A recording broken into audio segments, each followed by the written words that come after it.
So we'll kick off on this, what I can see is a nice sunny afternoon out there. I hope it's the same where you are. We've got a great Meet the Media event today and two brilliant panelists in Ollie and Michael. Before I introduce them, just a couple of housekeeping things from me. We are recording this event. The reason for that is we make this live on the PRCA TV channel, which is on YouTube, so that others across the country and people that weren't able to make it today can actually see the event, but also see some of the questions that are asked and the conversation, which I think is going to be really insightful. So that will be going live probably in a few days' time, just to make you aware of that. We will be doing a quick intro, obviously, for our panelists and then getting into conversation with some questions that will be posed to them. But you also can pose questions on the chat.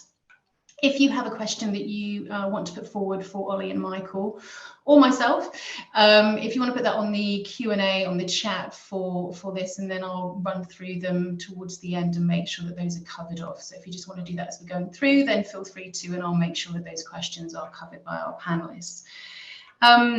So that's it for now. Let me introduce you to our two panelists, who are both fantastic journalists, very experienced and working in the region. So first of all, we have Michael Ribbeck, who is the editor of the Business Desk. The Business Desk, which I'm sure many of you know, is a leading regional digital business news title. About 2.5 million emails go out per month to people across 5 regions, actually. So Yorkshire, North West, West Midlands and East Midlands, South West being one of those regions. Michael, who I've actually known since I started my PR career, I think possibly, which was moons ago. Michael, very experienced journalist for more than 3 decades, largest part of his career covering business, property and financial markets. From the Northwest originally, but he has spent a lot of his career covering business news in the Southwest, having worked with the Western Daily Press, Bristol Post and Southwest Business Insider. So he has a real knowledge and understanding of businesses in this region and has interviewed many of the leaders of those businesses, I'm sure, over that time. Previously did work for the businessdesk.com in Manchester and Liverpool, and has returned to oversee it within the Southwest. So welcome, Michael. We also have Ollie Ballard, also a very experienced journalist. He's a director at Business Leader magazine. Has been with them since it was founded 10 years ago, and is growing to be one of the UK's leading business media over that period.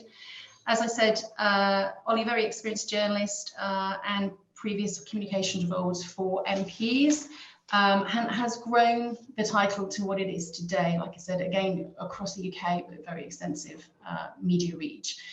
So we were going to kick off, and I thought it'd be really good to kick off with some questions focused on how PRs can work with both of you, which we thought would be a good place to start.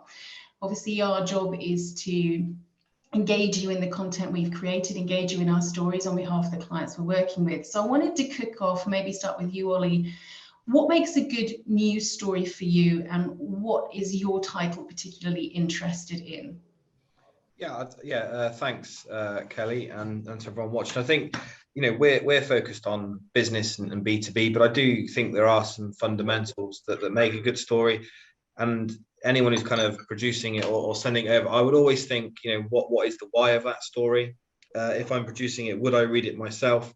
I would also get to understand the audience of where you're sending it to and make sure it's kind of tailored. And then there's also some sort of wider fundamentals. I think a good story should shock, inspire, you know, ask questions, and it should be really interesting for the reader. So I would say that's what makes a good story. Then there are some more kind of tactical things. You make sure it's short and concise. It's not kind of full of management speak and PR puff. And I really think a good strong headline is very important to catch the eye.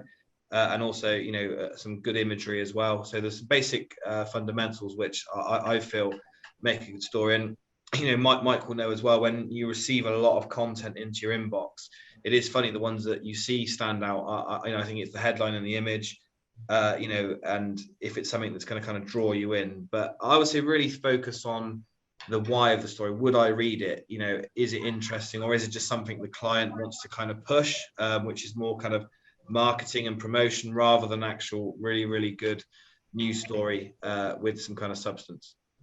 Ollie, can I ask you, you say imagery, what about video? So in terms of the use of video, and lots of clients, when they've got data stories or research stories, or even if it's case study based pieces of work, are you interested in video as well? Yeah, we are. So we've our website, both on mobile and desktop, is kind of engineered now to be video first. So we embed lots of videos. We're tending to do it more with kind of interview led pieces, but also with shorter kind of news pieces as well. So it's really interesting you say that, Kayla. I think that is going to be part of the future if you can kind of incorporate video. But stepping back from that, I just think, yeah, good imagery as well. Is still fine. So, Michael, what for you in terms of the business desk and what you're looking for? What's a good story for you, and how do you want people to position things for you? And what are the definite no-nos? I'm very much regretting going second because Ollie's pretty much stolen all of my thunder. I mean, when I'm asked what Southwest Business is trying to achieve or what we're trying to do, we basically want to have as much content and information as possible. Our audience is built around our newsletter, which we send out every morning, and we're aiming to have, I'm targeted with about 8 stories, but I aim to have 10 or 12 articles on that every morning. And I guess it will always boil down to, Ollie said, the why, which sums it up, but it always boils down to I'm after information. I'm after, as a journalist and a writer and a reader, I want to find out stuff that I didn't already know. It can cover everything from appointments to deals to companies arriving in the region. This is very much from a business perspective, but yeah, it's always about the information that I didn't know, and in terms of the way it comes to us, just as the easiest possible format. One of the things that I always say to everybody who asks me what we need, I would say, talking about imagery, it's almost impossible to run a story, particularly on our website, and I'm sure it's the same for Ollie, without a decent image.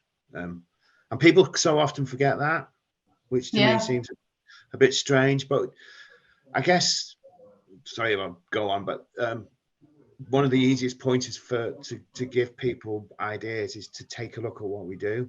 Yeah. And then work, take a look at what we do and then offer what we want. I'll shut up in a minute, but just to talk about the video stuff, it's something that I have been pushing for, and we're probably behind the game on it, because I think video, and particularly video of people talking and giving information, is really, if it's interesting, then we need to be doing it, because it's very much where we're at, basically. Can I ask you, Michael, about data? So a lot of PR teams, comm teams doing research with clients to create stories. What is the data size that you'd be looking at that you think is reputable, that you would use for a story? How robust does that research need to be? Do you guys have any thoughts on that? I think you can sense. I suppose we're making quality judgments all day long. You're making very quick quality judgments on emails and press releases very quickly, and you can sense when something's not as robust as it should be. Okay.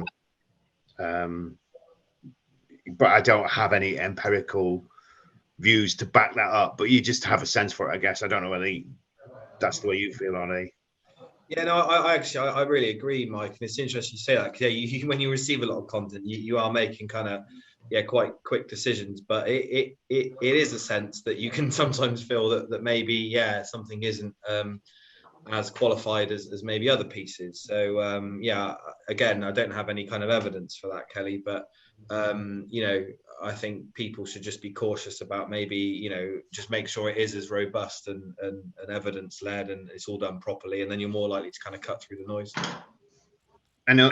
Just to add to that, Kelly, it needs to be what's the word I'm looking for? Relevant.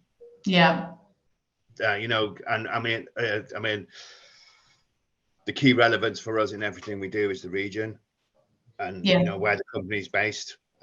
So, you know, like we get lots of puff surveys, you know, like Bristol's the best place to buy diamonds or whatever. You know, I get snowed with that. I'm sure Ollie does as well, and it's got to be relevant and worthwhile. So, you know, like the statistics around house prices or around employment, you know, the good, hard, solid statistics, basically. Okay. So on that, in terms of communicating with you guys, which, and we were just talking, weren't we, before, about, do people make calls anymore? What's the best way to interact? You know, is it email? Is it Twitter? You know, how do you guys like to be sold into? You don't even like that phrase anymore, to be honest. You know, if you're having conversations with PR agencies or people that are working in-house or freelancers, you know, what is the best way you like to be communicated with? And actually, is there an ideal time for you as well? I think those two are quite important, because every media is different. So understanding that from you guys is really, really important too. Michael, do you have a set time or preferred way you'd like to be contacted? Not particularly. We as a business, I mean, one of the joys of working for the business desk is when people talk about flexible working, we work when we want to work. I know that sounds, but no, there's no particular time. I'm constantly scanning. I'm constantly looking at emails. I'll be doing work Sunday afternoon. I might be doing it, you know. So not any particular time. In terms of building and maintaining contacts with people from the PR sector, I will welcome it in Britain. A lot of people think, I mean, I've worked on both sides of the you know, I've done a little bit of PR work, and there's nothing worse than journalists who are rude and horrible to you, and I just don't see the point of that. You know, I believe in having good, strong relationships with people, because, and I'll come on to it in a bit, there are times when I'll need, you know, help. Yeah, it's good to hear. Ollie?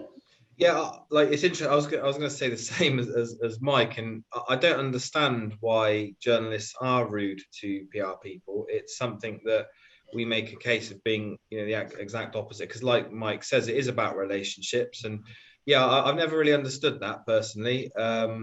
So it's something that we don't do. And, you know, I encourage people to call up. I have no problem, if I can, you know, taking a call. And, you know, we take lots of calls each day, and encourage the people, you know, working on the news desk to do so as well. So I would say, you know, no problem with a call. I really, really like a caller, because it shows that they've kind of taken the time and they're interested. And, you know, reaching out on social media as well, like if someone messages on LinkedIn, that does help to cut through, because not everybody does. It's the same on Twitter. So if you receive like a personal message which someone shows that they've clearly kind of researched what you do and the type of stories you run, that does make a difference. But yeah, I would say definitely pick up the phone, you know, in addition to an email, and reach out on social media as well. Sorry, go on. No, I was just gonna ask a question around how you guys feel to going out and about as well. So I know in this region, lots of events, there's a lot of operations where people would probably want you to come and see their manufacturing facility, or come and see their operations, meet their leadership teams. How do you guys feel about that? You know, and I also know that lots of journalists are time short. You know, how does that work for you now? Are you out and about a lot, or are you more, do you prioritize a bit more about where you actually go, you know, when it comes from a physical perspective? Yeah, from my perspective, yeah, we like to be out and about. So that's how, you know, pre-pandemic, that was our kind of MO. We liked to go and visit businesses. We like to visit leadership teams. We like to be invited to things. We like to run our own events. Obviously that went predominantly online during COVID, but yeah, we're starting to do that again a lot more. I'd say probably, you know, last year and this year. So yeah, you know, if we can, and if somebody's free and it's relevant, we will definitely go along. So I would encourage journalists and PRs to continue to do that, you know, because if you can meet the person that you might be writing stories about. It adds a lot of value, because, you know, there's lots of other stories that can come out of that, and it's just good to build a relationship. So yeah, definitely yes to kind of, you know, being invited to openings and manufacturing plants and all sorts. Yeah, so Yeah, we like to get out and about, Kelly. Okay, and you, Michael? Yeah, I try and do at least one day a week where I'll get like 2 or 3 meetings in the diary, face-to-face meetings. It's exactly what, to be honest with you, we live in that age, don't we, where we're being pelted with information and emails all the time. You know, it's that awful thing, isn't it? You go to an event and somebody talks to you and you can't remember who they are or where they're from. And there's so much information coming at you from so many different sources and so many different people. It can be difficult to remember who you're talking to and what you're talking to them about. But I think what Ollie's just said, if you have those relationships with people, the information sticks. Personally, from my perspective, the information sticks, and I remember who they are, and I remember what they're about as well. I think it makes for a better conversation. If I go into a conversation and I know about a business and understand what they are and who they are, then it makes my life easier, but it also makes it more interesting for me as a reporter, as a journalist. Yeah.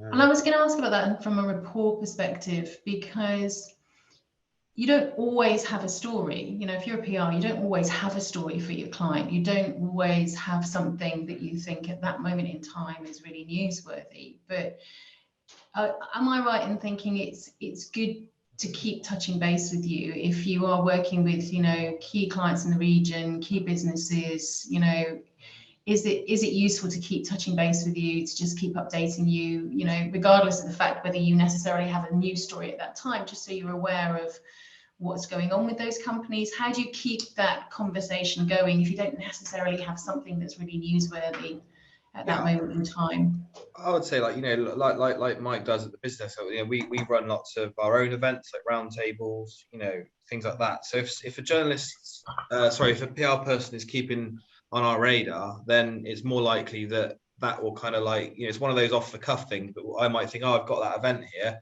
you'd be relevant for that, and because you've kept on the radar, you're more likely to, you know, your client to be involved. So I would say, you know, just calling up and checking in and seeing what's on the agenda is not a bad thing at all. Yeah. I was just going to, that was the point that I was going to make about, I mean, we're looking to run probably 2 events a month of different descriptions, and that is one of, I mean, I feel very relaxed and comfortable doing the journalism side of it. One of the bits of the jobs that is a bit more demanding is getting people to come to events and getting the right quality of people. So if you've got good relationships with the PR agencies in the region and they've got a good, strong roster of clients, that makes my life much easier. Because so if a sponsor comes to us and wants to do a round table around tech, or a round table around hospitality, or a round table around funding, not startups, but funding smaller businesses, SMEs, if I've got more of an idea of the agencies to go to who specialize in those areas and have those clients, it just makes my life a lot easier. Yeah. Can I just add one? Sorry, just also, like, yeah, totally agree with Mike. And, you know, we also run some awards programs, Kelly. So, you know, and, you know, good PR and publicity isn't just sending over a story, is it? It's attending events. It's getting your clients coverage through awards. So if you know, if we know the agencies that are connected with us, we're more likely to say, look, why didn't that client enter that award? We feel it's relevant. They enter, they become a finalist, they get PR. So yeah, that's another point as well. On the event, I wanted to make a quick point, and I have to be careful how I say this, but it's a relationship. Any business is a relationship business. All businesses are about relationships and having good relationships. But I think if you've got a good relationship with and it comes to the stuff I was saying before about being nice to people and treating people with respect, if that's a two-way relationship, I'm more likely, and if I feel like that somebody's helped me out, I'm more likely to look more kindly on them if they want something from me. It's a two-way street. And obviously I understand that people working for PR companies have pressure from their clients. And sometimes something might not be as great as it should be, and it wouldn't always make the grade.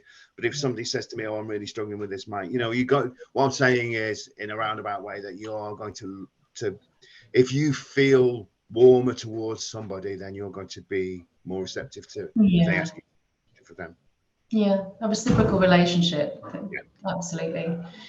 On the events, are you open to collaboration? So I know that you have sponsors that will ask for certain events and certain themes or areas because that's the area that their business works in. But if someone had an idea for an event that they thought would be brilliant for the region, are you open to a conversation about how that could work and the ideas for events as well as news stories?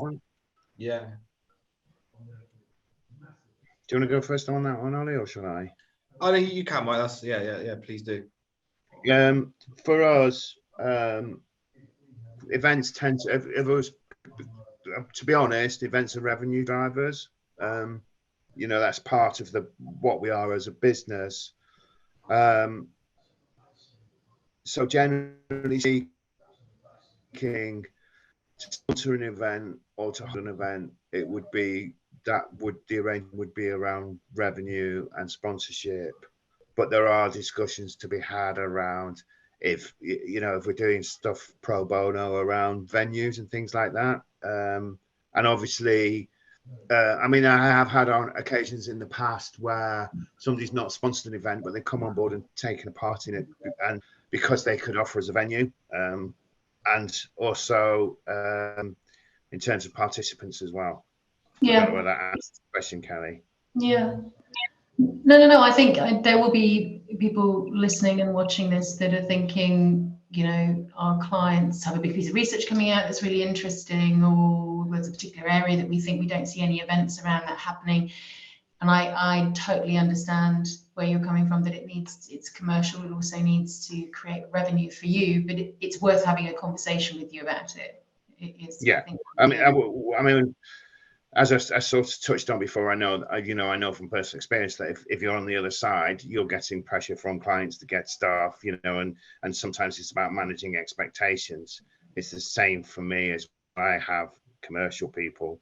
And if I was going out willy-nilly saying, "Oh, we can do this, we can do that, that'd be great," my commercial people wouldn't be very happy with me. Because it reduces their ability to be able to, get clients on board with us. Yeah. On the region, having worked in this region a long time, it's a big region and it's full of very different types of areas, different types of businesses, stretching Bristol, Torquay, Swindon, Reading, Gloucester, it's Cornwall further down. It's a complex region. How do you as a media title service that in the right way? Like, how do you make sure that what you have is reflective of that region? Yeah, that's a really good question, actually. And we are based in the southwest and started in the southwest, and the region's sort of key and core for us. But the publication is national now, and we break it down region on the website, but our print magazine and events are our national focus. So what we tend to do, we've run it internally where we'll have different people focusing on different regions, then we break it down again. So someone will focus on kind of Bristol City region, someone Devon, but are we serving every part of the UK and every part of the southwest equally? Probably not. If we're honest, I think you tend to get more of a concentration from kind of Bristol, Wiltshire, Bath, and places like that, and Exeter. So, we try and do it by breaking the areas down and assigning them people that work on the news desk. But there are probably things that we miss and maybe don't cover every area as well as we can. But that's kind of more of a resource issue rather than a kind of knowingly doing that. But and you'll know, Kelly, as well, but most PR agencies tend to be based in certain areas, so that tends to be quite reflective of maybe where the content comes from as well. Yeah. What about you, Michael? It's interesting listening to Ollie talking about that, because from our perspective, I think from a news point of view, from that straightforward news point of view, for us that's much easier. And what we do is we're very much, we're a regional news service, so that gives us the opportunity. And when I say we try to have 10 or 12 stories on our newsletter each day, I think it's enough of to make sure that we're doing all the decent stuff in the Southwest. Yeah. So we very much focus and concentrate on the Southwest from a news perspective, but to get to talk around the other stuff that we were talking about, when we're talking about events, from my perspective, I think that's when it becomes a little bit more difficult, because it's easier to get an audience and a round table in Bath, Cheltenham, Bristol or Exeter. But if you're talking around going further out, if you're talking about, say, the Chippenhams of this world, or the Trowbridges, or down into Devon and Cornwall, that's when it becomes difficult to be across the region, because it's nice to have it would be nice to have that presence everywhere. Yeah. Because Ollie will probably agree with me on this one, that if you're calling yourself a Southwest business news service, it would be very easy just to concentrate on, Bristol dominates. Yeah. Quite often to the annoyance of the rest of the region. And it would be quite easy just to be Bristol centric. And it's a really good point, Michael, because certainly commercially as well, that would be probably more beneficial to just focus on Bristol as well. So I think that is a fair point. Yeah. I suppose with the region that we have, and I'm sure we're not alone, there are other very widespread from a geography perspective and complex regions in other parts of the country. But obviously we touched on, Ollie, you mentioned the pandemic earlier, which has opened us up to new ways of working, in terms of video, in terms of what we're on now, and Zoom and Teams and a variety of other platforms. How did that change your title? How did that change your media platform, and do you feel that's been beneficial? I don't know, Ollie, if you want to start with that one. Pre-pandemic, we were very in-person events focused, so we run lots of awards and events, and I don't mind admitting, I think I'd been on Zoom like once or twice. So there's people in my team who are a lot more sort of digital savvy than I am, but it actually, obviously, although it was a really tough period, it was transformative for us, because we invested in a whole kind of media and video suite. We used a platform called StreamYard, which allowed us to do panel debates and roundtables online and live stream them to kind of social media. We started to do kind of interviews with sort of prominent people remotely as well and digitally, and then we started to turn that into a kind of commercial revenue stream. So without the pandemic, that still might have happened, but it allowed us to kind of speed it up considerably, and now we have that extra kind of resource and string to our bow. So this Thursday we're doing a live streamed panel debate with a client, and then the week after we're doing one in person. So it's still here, it's still relevant, and people can, it's very trackable because people can get sign-ups and with a digital event. So to answer your question, it had a really positive impact on us, and we're still seeing the benefits of that today, and we're still doing events like this, aren't we? Which is, I think it's definitely a mix. Yeah. The same for the business desk, Michael? I have to be really careful about how I answer this one, because I handed my note. I was working in the Northwest, as you mentioned in the intro, for the business desk, and I handed my notice in the week before lockdown, and then came to work for Insider in the Southwest. Yeah. So I've kind of it's given me a broader perspective. I suppose when you go from organisation to organisation, you see how different things are done in different ways.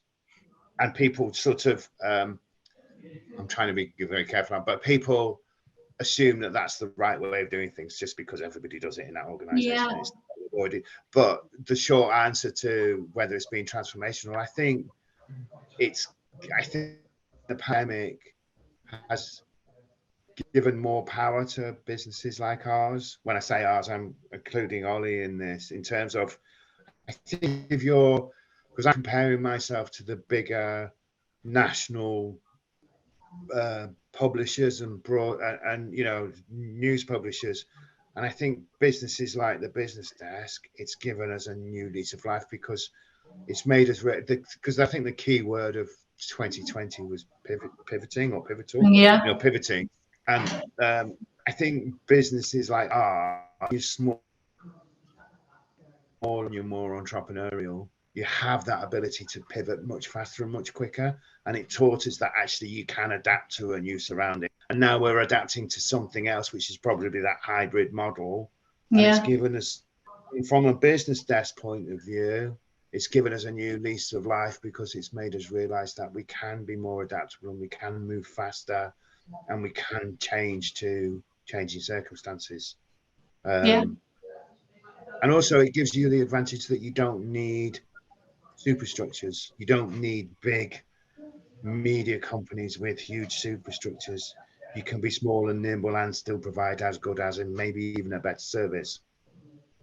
Yeah, I also imagine that you can be more responsive to the national news agenda. So, we went through a period changing prime ministers, and we went through a period where there was a lot of changing dynamics in the news very, very quickly. And, with the platforms that you now have available to you in the way that you've been working, you are able to respond to that as regional media in a much quicker way as well. I think it's probably leading on to later in the conversation, is it? The general wider picture, but we were doing a table today. I did a round table on a topic about owner managed business, and it was the concept of the perma crisis came up. But I think I think we just live in that ever changing fast world now. That's where we're at, and people like me and Ollie have just adapted to that. There is no set. I don't know whether you feel the same way, Ollie. We're constantly. And I suppose things, I was on holiday and came back, and Gary Lineker was like front page of every newspaper. And we just seem to roll from one big news event to the next now. I totally agree. I think that's really well summarized. And you almost become a bit numb and immune to it. It's a bit like, I don't know, Liz Truss has had to step down, and it's kind of, it's become a bit normalized. And I think Mike's right that that's just how the news agenda is at the moment. And it's just very, very quick, and, quite seismic changes happening fast. Yeah. I think a really good example is the budget. We gear up every year to do the budget. So this year,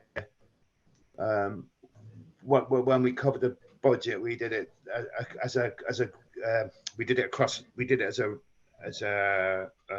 across all the regions. So each of us took an area and covered it, and we had a newsletter out on the budget by the end of the day. Had 10 stories on, covering 10 different areas, and then as in different aspects of the budget, but also regionally. But then if you do that, so the budget's after PMQs, and it's one part, we're sending it out we wanted to get it out by end of play. If you're getting press releases the next day with commentary on the budget mid-afternoon the next day, it's old news. That's where we're at now. The news cycle moves that fast. Yeah, and which like you said, it's become almost normalized, but does, for PR people, create a lot of pressure, actually, in the sense that, I would always say we were fast before, but we're even faster now and more agile, and, like you said, pivoting in terms of needing to be really responsive and encourage our clients to be really responsive when they're not used to responding in that sort of time frame. But the news agenda is moving so fast that there is a need to be responsive and agile, which is a new way of working, a new way of being. Absolutely. So we've talked a lot on the now. I'm really interested to talk, and we talked a lot on how things have transformed on the future. Really interested to understand, and we talked a little bit about video. Ollie, you mentioned video you think really has a place in the future. Yeah. What do you see, and where do you see your media tables going? I just froze. Sorry, Kelly, I just froze for about 30 seconds then. Yeah, I was just saying, we talked a lot about, you know, how things have changed. We talked a lot about the now and what you're looking for and how you like to be worked with and what's of interest and the way that we're working in a more agile and responsive way. I'm interested to spend just a little bit of time talking about the future before we open up for questions. I said Ollie mentioned video. He sees video playing a key part of the future. Interested from your media time perspectives, what you see, you know, what type of content, what type of assets, and obviously the big conversation at the moment is also around AI and how people are using AI and how PRs are using AI in their interaction with the media.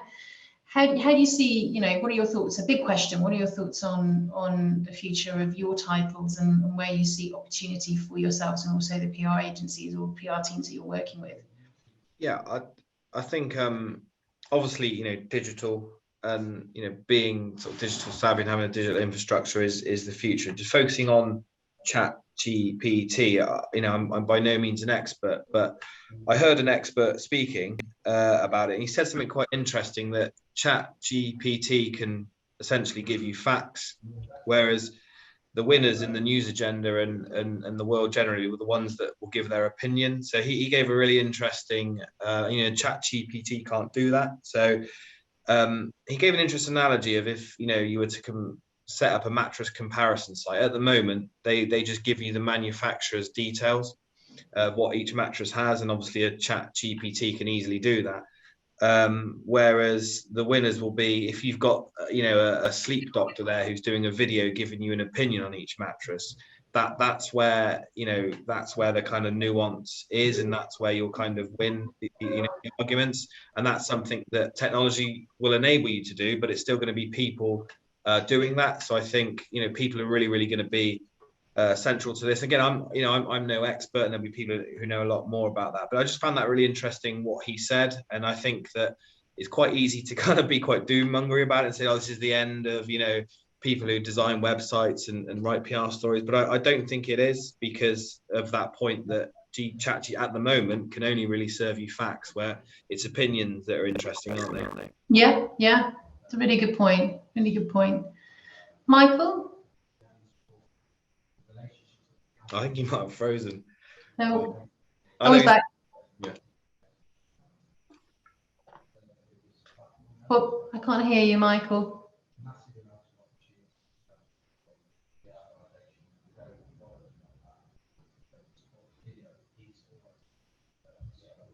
Oh. I can see the mouth is moving, but I can't. Oh, are you back? We'll come back. We'll come back to Michael on that one. Yeah. I'm just opening up onto the chat. There are a couple of questions that come up. Some of them are just quite specific ones. So there's a question for you, Ollie, actually. Yeah. How much notice do you need for a story or interview to appear in the magazine? So if someone was to send you content or a release or a story idea, what's the sort of period in between until publishing? Yeah, that's good. I think, you know, with online, it can be the day before. So if someone rings up with something that's interesting and relevant, they said they've got it kind of ready to go, then we could get it up the next day. Obviously, when it comes to the print magazine, that will be dependent on the print cycle. Yeah. And if it's someone who wants to, they want us to interview someone who, you know, who's within the company they're calling on behalf, then probably like a week. So if you say, look, you know, our CEO happens to be in, you know, Bristol or Exeter that day. He or she's got a really interesting story. You know, probably a week's notice. Okay. And inviting us to things like events and office openings and things like that. You know, I reckon a couple of weeks' notice is best if possible, because, you know, diaries do fill up quite quickly. So yeah, hopefully that answers that one. Yeah, perfect. Michael, I don't know if I can hear you. Can you? I don't know. We have to do sign language of some Yeah. sort, or placards. Oh, there we go. There we go. The other question that was on here, which I think is actually maybe more from your personal experience, Ollie, might, if we've got students, because this does get shared with students who are studying at the moment, either journalism or English or media or any type of study, but are thinking about getting a career in journalism and media, what would your advice be to them? What should they be doing now in order to increase their opportunities of finding a great place? Yeah, that is a really good question. I think I've got a friend who runs something called the Good News Post, and that actually works at kind of primary school level. So essentially, the children there write stories, and then they get published on this Good News Post, and obviously it gives the pupils there, examples of work they've done. So I think even at the youngest level, try and kind of engage with those types of services where you can get yourself published and know what it's like to put a story together, and just that in the flow of kind of writing things. And then, beyond that, obviously the older you get, work experience is still really good. So we get a lot of people approach us, and we're open to having people come, work, with us for a week or a month to learn the ropes. Obviously that's then good for the CV. But then, and I think the fundamentals still of, getting the right qualifications like an NCTJ or a relevant degree further on. But just do as much as you can. Write letters to people, contact people, ask them to kind of, can you write on their blog? Can you write news for them? And, and if you keep, pushing at doors that, they will eventually open. So I'd say, be proactive, focus on the right qualifications, and try and get yourself published at as many sort of areas as possible. That's great. That's great advice. Michael, can you hear us? Can you hear me? Back. Hey. Ollie was giving some really good advice, and so there was two questions. The first one was the future. So Ollie had referenced video. We just talked there about AI, and there was a really good almost an analogy of to understand the difference in terms of ChatGPT and opinion. And opinion is really important, and point of view that can't necessarily replace that AI automation, as it were. But so the future. Where do you see the future lying for media, and particularly your title, and how do you see AI fitting into that? And then the second question was around, like I said, we have a lot of students that do watch these videos. If you were looking at a career in media, what would be your advice about things they could be doing now while they're studying, or things that they could be doing to enhance their opportunities of finding a great job in the media? In terms of the future, God knows. I hate to admit it, but I think I started work early 90s. So I sort of feel like I've been through every change, in terms of that technological revolution that we're going through. It feels like I hate doing that. I remember like working with a guy who was one of the first adopters of email, and I'm saying to him, it's never going to make any difference. Why do you need an email when you can just ring somebody, So in terms of the impact of technology, I mean, it's changed everything. It's changed our lives, hasn't it? It's changed the way we live and work, and the way we play and shop. So AI, I don't know, to be honest with you. I think I did hear what Ollie was saying, and I probably agree with him. I think it will just shift the dial in terms of, it will just mean that people have to work harder to have better content, but that better content will be the prize stuff, will be the stuff that gets read. Yeah. I know that's the woolly answer to that question, but that's the best I feel I can do. No. In terms of the industry and the way it's shaping the industry, and I guess this then goes on to the stuff about what should you do to get into the industry. Who knows what shape it's going to take? I'm from a regional media background, as in local papers. I'm not quite sure what's going to happen there. I think people's lives have moved on, and it sort of touches onto the stuff that I was talking about. It opens up opportunities for niche publishers like ourselves, if we know our audience and we're giving our audience what they want, then we probably stand a chance than the big regional publishers who I think have lost their way and aren't really connecting to their audiences anymore. Mm. That's the way I look at it. It's such a massive, big question, which then leads on to the stuff about, you know, how do you get into the industry? I think the first question you want to ask yourself is, you've really got to want it. I think if you really, really want it and you're really, really keen and really, you know, it's something that you love doing, then you'll probably find a way, and you'll probably find a platform to work on. I used to, when I was at the Bristol Post, I used to be involved in mentoring the younger members of staff and bringing them on. And the key for us when we were looking for people, because every person that we recruited and every person that we brought on, it was really important that they were successful in what they did. Yeah. You know, because you're investing time and effort in it, and you want it to work. And the key for me, the thing that always stands out every time is the fact that the people that you're bringing into the business who are at the beginning of their careers, you want them to really want it. You've got to love this job, I think. Would you agree with that, Ollie?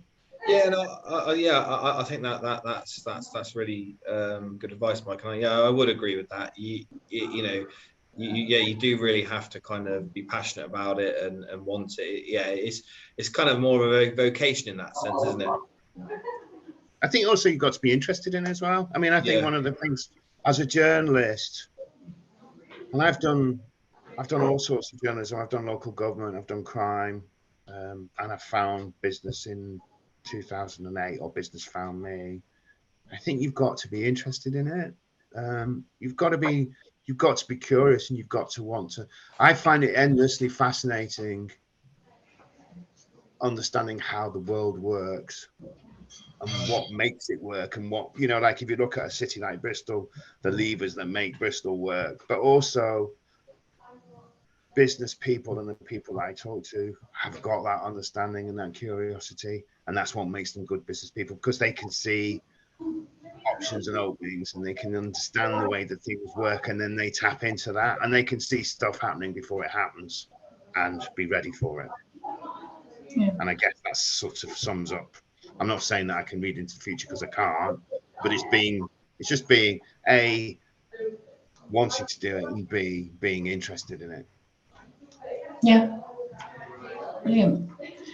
I think that's been great. Thank you both. In terms of, you know, both of you are obviously, and it comes across how passionate you are for what you do. So as a reflection of a journalist in the region, we're very lucky to have both of you in our region, because you are obviously very, very passionate about what you do, and supporters of PR. So I think that's great that we can work with you, and I wish both your titles lots of success, which I'm sure they will be. So thank you for your time, Michael and Ollie. It's been a great discussion. As I said, it's been recorded, so anyone that's not been able to capture it today, we will be sharing the link in a few days' time. Hopefully we'll be able to look at and see and review this advice, which I think has been brilliant, and the insight that you've shared. And like I said, that'll be in the next week, so we'll share that link with everyone.